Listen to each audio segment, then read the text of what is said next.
Speaking of tough missions, India too is dealing with one such problem, the problem of China. It's a very tricky situation for New Delhi. On one hand, China is a security threat. On the other, it's a key trading partner. Almost 14% of India's imports come from China, 14%. How do you deal with such a challenge? Well, there seems to be a lack of consensus on that front.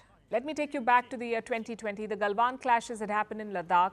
India-China ties hit a new low. So New Delhi tried to reduce its dependence on China. How? One method was tariffs, slapping more taxes on goods from China. That way the imports would eventually reduce. That was the hope. But has it worked? Reports say some government wings do not think so. They do not think this policy has worked. They want New Delhi to reconsider this policy. Maybe try a more nuanced approach. I'll tell you why.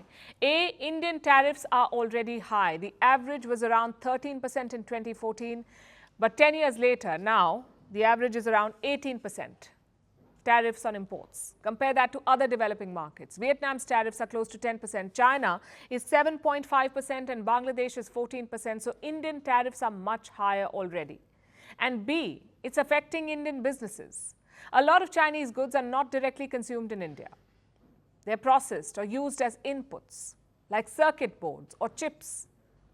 Such inputs are used by Indian companies and Indian producers to make final products, like mobile phones or laptops.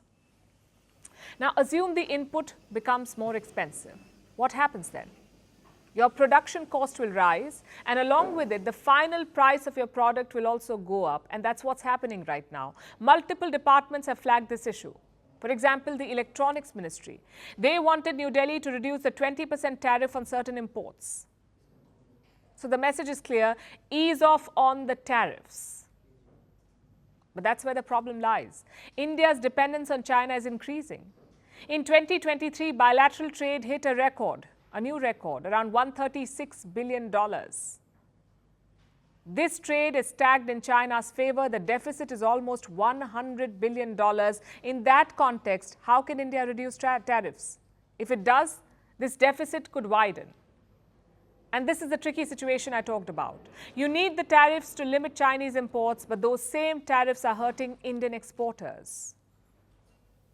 What does that tell you? It shows you the scale of China's supply chain game. You simply cannot operate without them.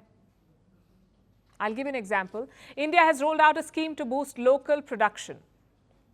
The scheme is called PLI, Production Linked Incentives. Now, 12 companies have won contracts under this scheme. 11 of them have Chinese suppliers. Do you see the problem here? Even while diversifying away from China, you cannot escape them. You will inevitably buy Chinese goods. So India has to work around it. Maybe look for alternative sources or invest in new supply chains or look for inputs inside India. Of course, these are all long-term projects. It could take years, if not decades, to complete them. Until then, what we need is clarity. Just take the case of Pakistan. There we have policy clarity. Our policy is crystal clear. Trade, talks and terror cannot go hand in hand. That's what India tells Pakistan. But with China, it seems that clarity is missing. We have seen rising tariffs. We've seen regulatory heat on Chinese companies. But we've also seen record trade. So understandably, there is confusion. And going forward, more questions will be asked because the world is now looking at India to be the global growth engine, to maybe even replace China. But how will that happen if India itself cannot abandon China? Most experts agree that India has arrived. It has a very large and young population. It's not sanctioned like China. It's also a democracy. That puts India in pole position to challenge Beijing. What we need is clarity and patience, I guess.